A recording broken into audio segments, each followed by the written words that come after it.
விலையேற பெற்ற திருரத்தமே அவர் விழாவினின்று காயுதே.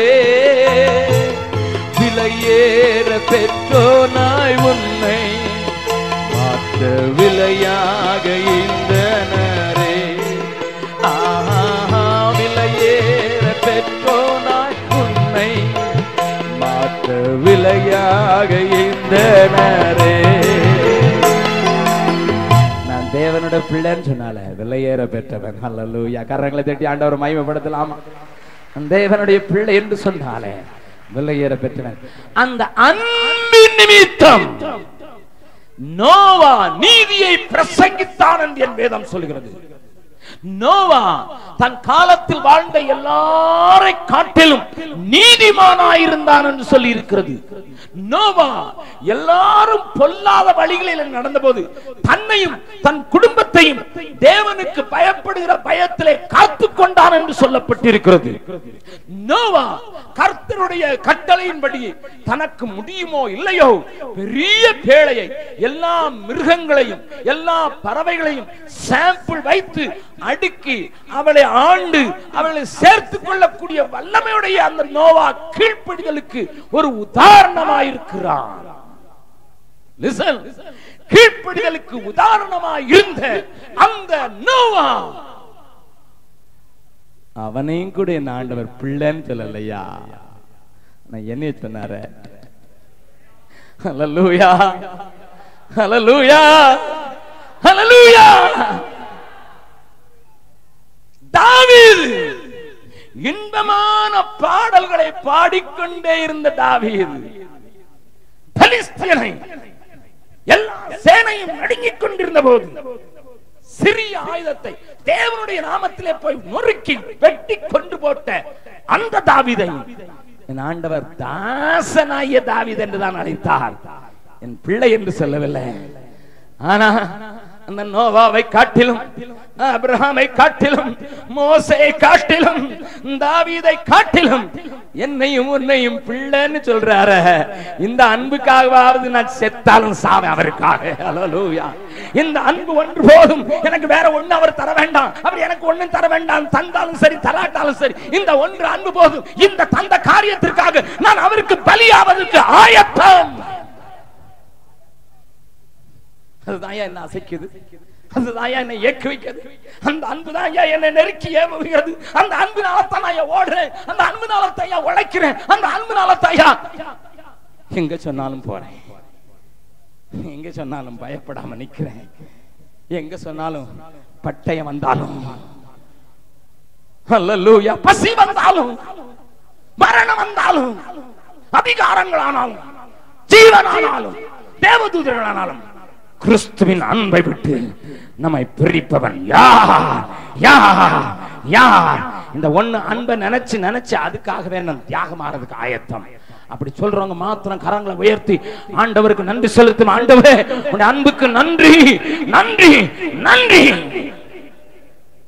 இன்றைக்கு மாத்திரம் கிறிஸ்துவின் அடியவர்களுக்கு இந்த காரியம் தெரிந்து விட்டது என்றால், இந்த காரியத்தின் அடிப்பளத்தையும் ஆடித்தளத்தையும் அறிந்து விட்டோம் என்றால், நான் எனக்கு சாதாரண வாழ்க்கை வாழ்றதுக்கு தேவையில்லை. யாரையா என்ன பதிமுறுத்த முடியும்? யாரையா என்ன மரணத்தை சொல்லி பயமுறுத்த முடியும்? யாரையா என்ன கொலை செய்வேன் என்று சொல்ல முடியும்? கொலை செஞ்சா கொலை செஞ்சுட்டு போ. அந்த அன்புக்கு இந்த உயிரில் 10,000 உயிரை கொடுக்கிறதுக்காக ஆயத்தம் என்று தைரியமாக சொல்கிற ஒரு பெரிய சேனை எழுப்பித்தான் ஆகும். நல்ல கவனி. தேவனோடு கூட பேசுகிறார். In Christ, the first revelation is I am a child of God. I am a child. I am a child. I will give anything for him. I can even give my life. அதனால தான் இயேசு சொன்னாரே, என்னை பின்பற்றி வரணும்னா தன் ஜீவனை வெறுத்தா, தன் ஜீவனை வெறுத்து என் பின்னை பின்பற்றி கிடக்கிறான். ஏன்னா என்னுடைய அன்பை அவன் மாத்திரம் தான் ருசிச்சிருக்கிறான், அவள் மாத்திரம் தான் ருசிச்சிருக்கிறாள். அந்த அன்புக்காக எதையும் செய்வதற்கு அவன் ஆயத்தமாயிருக்கிறான், அவள் ஆயத்தமாயிருக்கிறாள். இன்னொரு காரியத்தை இயேசு சொல்றதை கொஞ்சம் காட்டுறேன். இன்னொரு காரியத்தை சொல்றார், வாசிக்கலாம். யோவான் எழுதின சுவிசேஷம் 15வது அதிகாரம். யோவான் எழுதின சுவிசேஷம் 15வது அதிகாரத்துல ஆண்டவர் நம்மை குறித்து இன்னொரு வெளிப்பாட்டை சொல்கிறார். என்ன வெளிப்பாடு? தெரிந்த வசனங்கள், ஆனாலும் கொஞ்சம் வாசித்து புரிந்து கொள்ளும்படியாக வாசிக்கலாம். 13வது 14வது 15வது வசனத்தை வாசிக்கலாம். ஒருவன் தன் சிநேகிதருக்காக தன் ஜீவனை கொடுக்கிற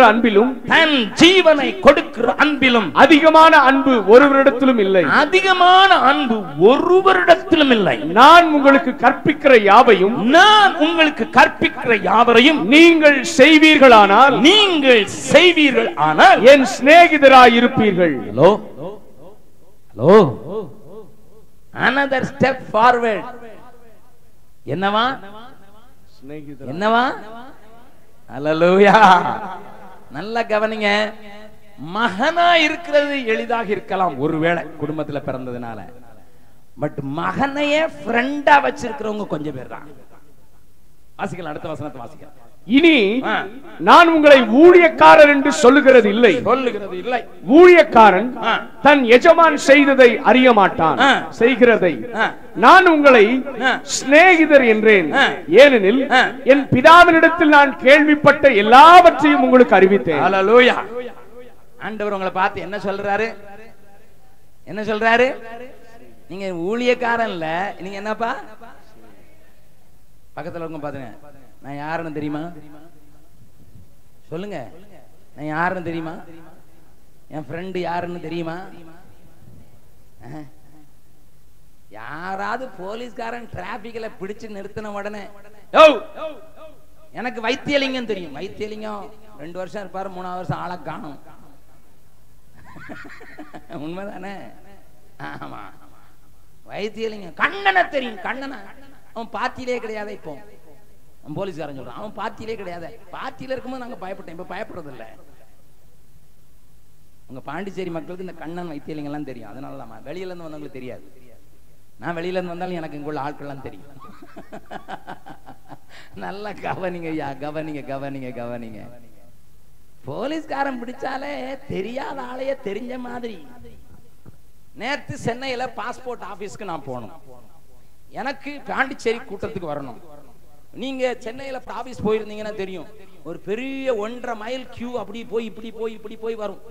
அதுல நான் நின்று இங்க வரணும்னா நான் கூட்டத்துக்கு வர முடியாது.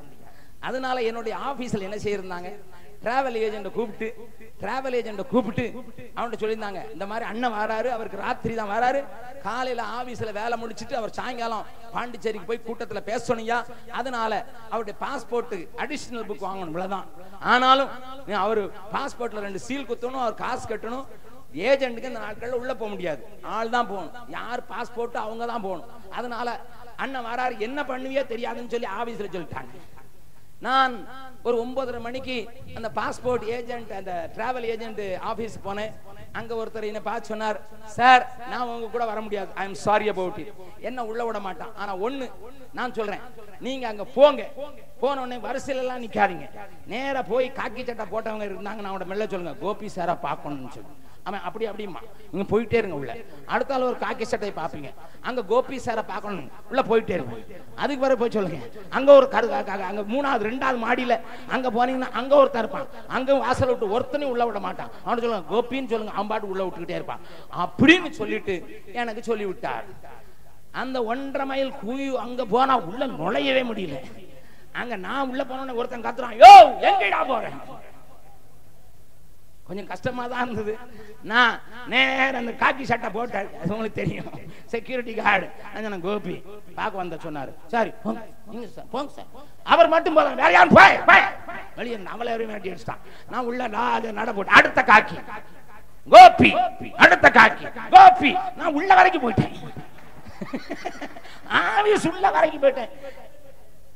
இன்னொரு தடவை எனக்கு யாரும் சொல்லிக் கொடுக்க வேண்டாம், கோபின்னு சொல்ல உள்ள வரைக்கும் போயிட்டேன். ஹalleluya. உள்ள போனோடனே அவரு வாங்க சார் உட்காருங்க சார். அவர் கோபி, அவர் என்னமோ 10 வருஷமா ஃப்ரெண்ட் மாதிரி என்கிட்ட வாங்க சார் உட்காருங்க சார், நீங்க உட்காருங்க சார், நானே எல்லாத்தையும் பார்த்துறேன் சார். என்ன நடக்குது? அவருக்கு அவர் ஃப்ரெண்ட், அந்த ஆளுக்கு இந்த வரவேற்புனா என் ஃப்ரெண்டு அவர்னா நடக்காம இருக்குமா? ஹalleluya. பக்கத்துல இருக்க கையை பிடிச்சு சொல்லுங்க, எனக்கு இயேசு கிறிஸ்து ஃப்ரெண்டுங்க. அப்படியா அப்படியா? அப்ப நான் ரெண்டாவது கேள்வி கேட்கிறேன். உங்க ஃப்ரெண்டு நான் எல்லாத்தையும் சொல்லி இருக்கிறாரா உங்களுக்கு? அவர் சொன்னாரு, ஏன் ஃப்ரெண்டுனா என் பிதா சொன்னதெல்லாம் அவங்ககிட்ட சொல்லிட்டேன். ஊழியக்காரனுக்கு எங்க போகணும் தான் சொல்றேன்னா எதுக்கு போவேன்னு சொல்ல மாட்டேன். டிரைவர் எனக்கு ஊழியக்காரன், அவனுக்கு நான் என்ன சொல்லுவேன், கார்ல ஏறி உட்காந்து நேர காந்தி சிலை பக்கத்துல போப்பா. அவன் உடனே கேட்க, எதுக்கு சுவாமி, எதுக்கு எஜமானே காந்தி சிலை பக்கத்துல எதுக்கு? நான் என்ன சொல்லுவேன், டேய் வண்டி விட்டு இறங்குடா, வேற டிரைவர் கொண்டா. நான் சொல்ற இடத்துக்கு போறவனுக்கு பேரு வேலைக்காரன். ஆனா நான் பிள்ளையா இருந்து நான் டிரைவர் உட்காந்து எங்க அப்பா ஏறி உட்கார்ந்தானா காந்தி சிலை போனேன், என்னப்பா டே அங்க ஒரு முக்கியமான ஆளை பார்க்கண்டா, எதுக்குப்பா, கொஞ்சம் காசு தரணும்டா, எவ்வளவு தரணும்பா, இறங்கி போடா அப்படின்னு சொல்றோமா? இல்ல, பிள்ளைகிட்ட எல்லாம் சொல்லியிருக்கோம். ஏன்னா ஒருவேளை போற வழியில ஹார்ட் அட்டாக் வந்துட்டான், இவனா அது கலெக்ட் பண்ணிடுவான். டிரைவர் கிட்ட நம்ம சொல்றது இல்ல, ஹார்ட் அட்டாக் வர்ற மாதிரி இருந்தாலும் சொல்றது இல்ல, இவன் வாங்கிட்டு போயிட்டான். Can you understand? A simple truth, simple truth, so simple. ஆண்டவர் சும்மா இதெல்லாம் வசனம் வாசிட்டு போயிடும். ஆண்டவர் ஒன்னார், நீங்க ஊழியக்காரன்ல உங்களை சிநேகிதர் எல்லாம் சொல்லியிருக்கேன்பா, வாங்க வாங்க. உடனே நம்ம ஆண்டவர் சோத்திரம், ஹல்லேலூயா, போயாச்சு.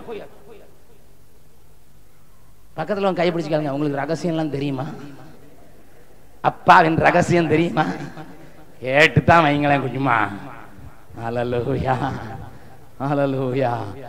I am more than a child. I am now so close, understanding everything. Hallelujah. ஆனா அந்த வசனத்தோட நின்று இருந்தா நமக்கு ஒரு பாதகம் இல்ல. அவர்கிட்ட சொல்லலாம், யோ எல்லாத்தையும் சொல்லுங்க அப்படின்னு கேட்டிருக்கலாம். ஆனா அதுக்கு முன்னால ஆண்டவர் ஒரு காரியம் சொல்லிட்டாரு. என்னமா, சிநேகிதன் என்ன செய்வானா, ஒருவன் தன் சிநேகிதனுக்காக தன் ஜீவனை கொடுக்கிற அன்பிலும்.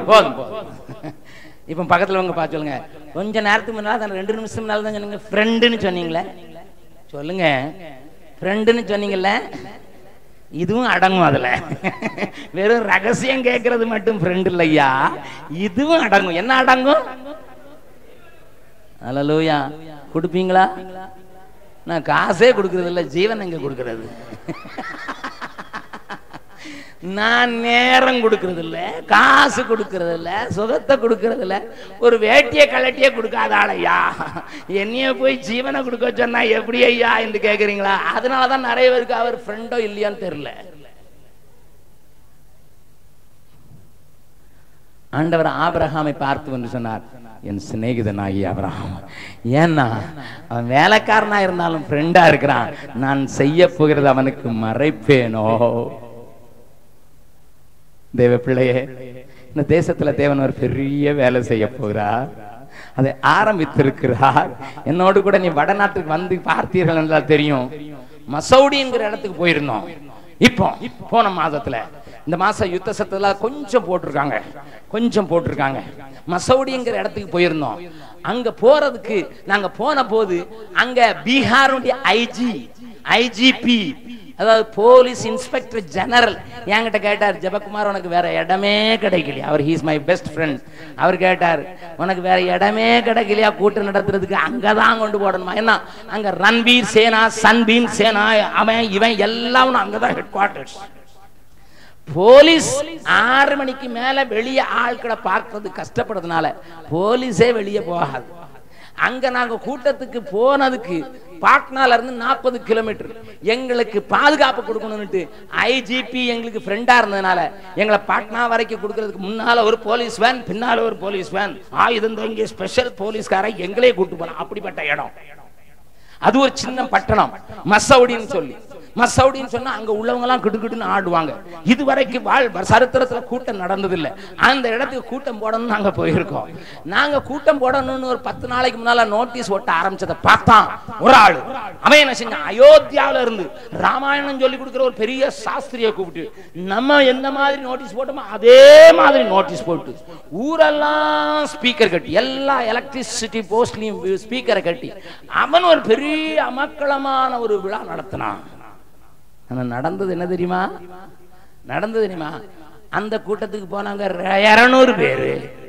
நம்ம நடத்தின முதல் முறையாக நடத்தின சுவிசேஷ கூட்டத்துக்கு போனது 20,000 பேர். கலங்களை தட்டி ஆண்டவர் மகிமைப்படுத்து.